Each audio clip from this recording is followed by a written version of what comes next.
Eu queria começar uma coisa nova aqui no canal e eu pensei, bom, por que não trazer algumas dicas de livros e leituras que me ajudaram no meu desenvolvimento e que eu coloco em prática, inclusive aqui dentro do KeeRap e na minha vida, por que não?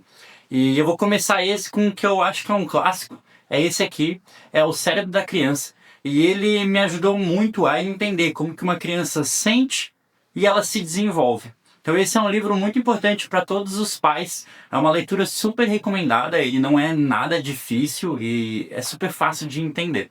Bom, esse livro ele é um best-seller do The New York Times e ele foi traduzido para vários países, em vários idiomas. E a proposta central, a proposta principal desse livro é entender como que o cérebro da criança funciona e em como ajudar o adulto a educar e não só reagir nos momentos difíceis. E a ideia-chave desse livro é a integração, e como conectar diferentes partes do cérebro da criança para que ela cresça de uma maneira mais equilibrada emocionalmente. A ideia central desse livro ela é simples, na verdade, só que ela é muito poderosa. Quando a gente entende como o cérebro do nosso filho, da criança, ele realmente funciona, a gente consegue transformar os momentos de crise, como birra, choro, alguma explosão, em oportunidades de aprendizado, e ao invés de ser só uma bronca. Tá, senhor Garcia, mas e dicas práticas para o dia a dia? Bom, vamos lá, vou trazer aqui 3 dicas que vão ajudar bastante. A primeira dica é nomear o sentimento junto com a criança. Isso ajuda ela a processar melhor uma emoção forte. Então, às vezes você encontra na internet ou até em livrarias aqueles livrinhos das emoções. Isso ajuda a criança a visualizar o que ela está sentindo e ela dá o nome àquilo. Dica número 2 é rotina e repetição. Isso ajuda o cérebro da criança a se sentir seguro. E isso, mais uma vez, eu volto a bater nessa tecla. Hábito, hábito, hábito, rotina. Tudo isso ajuda a criança a se sentir segura nos hábitos e nas suas rotinas. E, consequentemente, em todo o resto.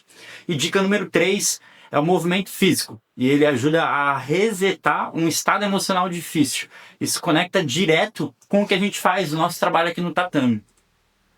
E é curioso, né? Porque muita coisa que o livro traz da neurociência, a gente já aplica na prática aqui na KeeRap. O corpo em movimento ajuda a criança a regular a emoção, a repetição criando segurança e o professor se conectando antes de corrigir. Vou falar um pouquinho mais agora sobre o cérebro de cima e o cérebro de baixo. Existe a parte mais primitiva do cérebro, que ela reage por instinto e emoção. E a outra parte também é a parte que amadurece só lá pelos seus 20 e poucos anos. E ela é responsável por decisões, lógica, controle emocional.